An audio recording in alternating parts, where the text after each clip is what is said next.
Oke, halo Sobat Oto 9. Kali ini di Jepang memasuki musim panas ya. Sudah lumayan panas cuacanya. Karena musim panas di Jepang ini musim Atsui disebutnya, jadi kayak ngap gitu buat nafas kita.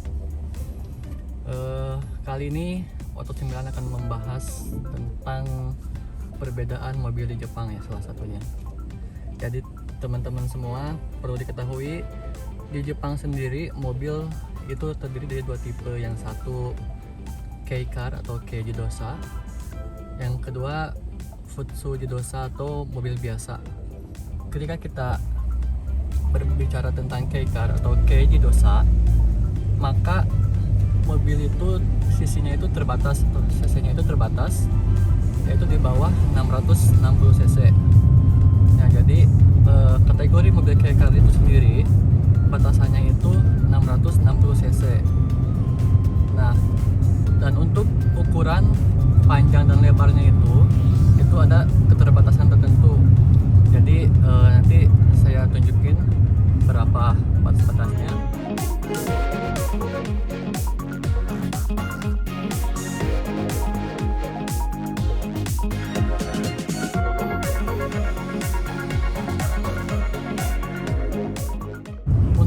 Mobil Kei-car sendiri, batasan penumpang atau orang yang naik mobil itu sendiri itu hanya dibatasi untuk 4 orang saja.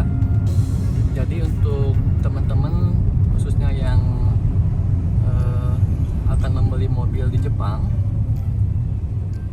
itu harus mengetahui dulu keperluannya untuk apa, kepentingannya untuk apa. Jadi jangan sampai salah pilih antara mobil Kei-car dan mobil Futsu-jidosa atau mobil biasa, karena memang kalau memang kebutuhannya buat lebih dari 4 orang, lebih baik pakai mobil yang Futsu-jidosa.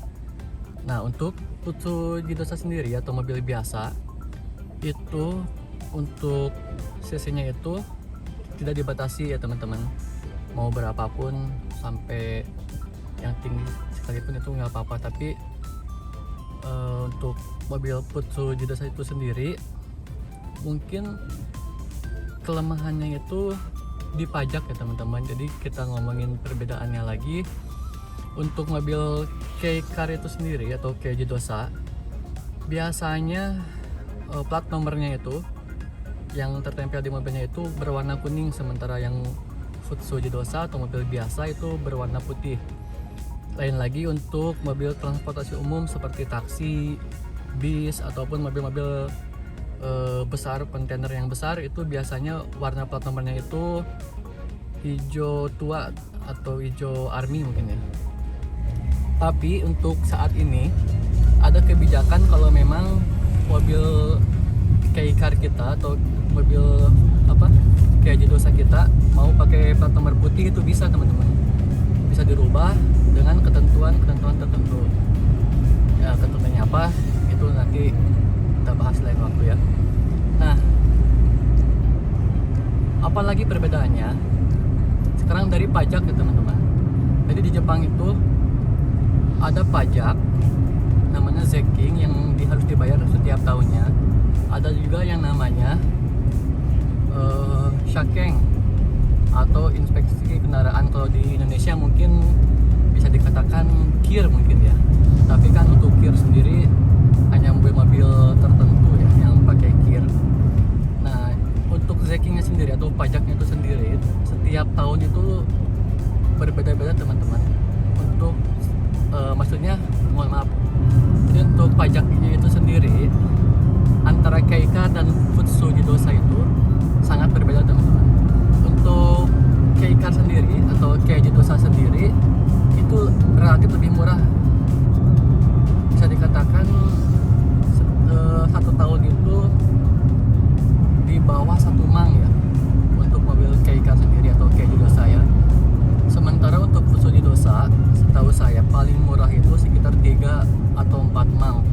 Nah, untuk dikurskan ke dalam rupiah, mungkin untuk mobil Kei-car itu sekitar 1 jutaan ya teman-teman, dalam 1 tahun pajaknya. Sementara untuk mobil Futsu Fujidosa atau mobil biasa itu rata-rata di atas 3-4 jutaan. Itu tuh untuk yang termurah ya teman-teman. Nah, oh ya, untuk K-Car sendiri ini mungkin di Indonesia bisa dikatakan LCGC ya.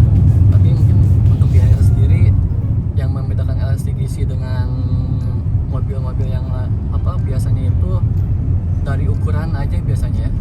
Untuk cc kan Agya aja udah 1000 cc ya teman-teman.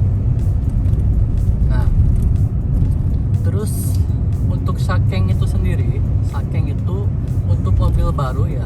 Untuk mobil baru biasanya itu Sakengnya itu sampai 3 tahun untuk tahun pertama.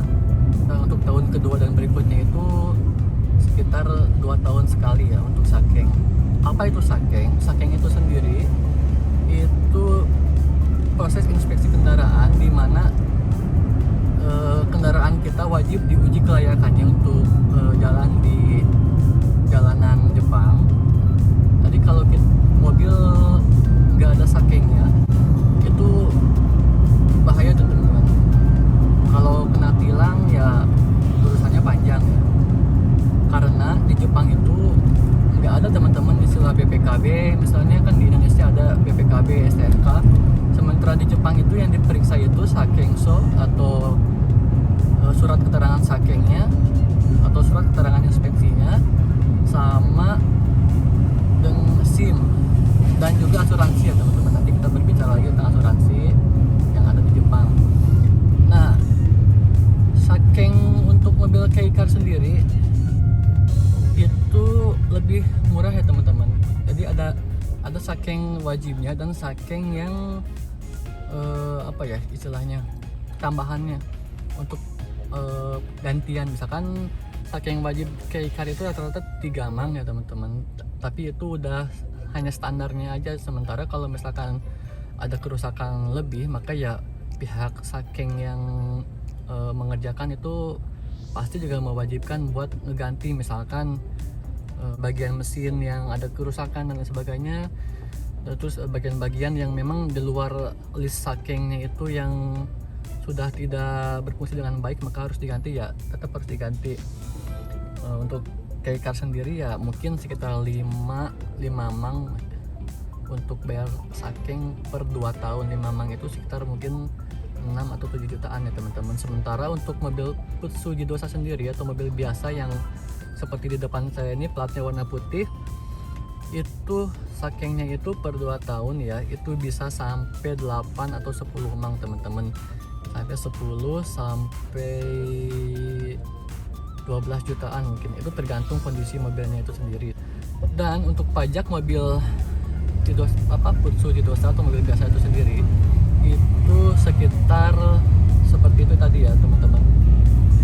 Itu yang termurah ya, 3-4 mang itu mobil-mobil yang masih baru ya teman-teman. Mobil kecil untuk mobil sekelas Alphard misalnya, itu biasanya pajaknya itu ya lumayan juga teman-teman. Setahun bisa nyampe 7 atau 8 mang ya. Itu disclaimer yang menurut teman saya yang punya Alphard sendiri. Dan mobil-mobil MPV lainnya itu cukup mahal ya teman-teman. Nah, sekarang kita cukup dengan pajak atau zagging dan juga Sakeng atau inspeksi kendaraan sendiri teman-teman. Ketika kita punya mobil di Jepang, maka kita pun wajib punya asuransi ya teman-teman, asuransi atau Hokeng. Nah, jadi di Jepang itu ya mungkin mobilnya ketika kita mau beli mobil bekas itu relatif murah harganya ketika dibandingkan dengan kita membeli mobil bekas di Indonesia. Tapi untuk kedepannya setelah membeli mobil itu, maka bakal banyak hal-hal yang harus kita bayar ya teman-teman. Di antaranya ya asuransi ini sendiri. Asuransi atau Hokeng itu sendiri itu tergantung ya kita mau ngambil Hokengnya di mana, Hokengnya seperti apa, karena ada beberapa jenis Hokeng ini sendiri ya. Dan ini Hokeng ini lumayan mahal teman-teman. Untuk per pertama kali kita memulai Hokeng biasanya paling murah itu sekitar 7 atau 8 ribu, itu pun yang untuk kita sendiri. Jadi kalau kita kecelakaan misalnya maka ini ya teman-teman, ada yang mengcover kita seperti itu.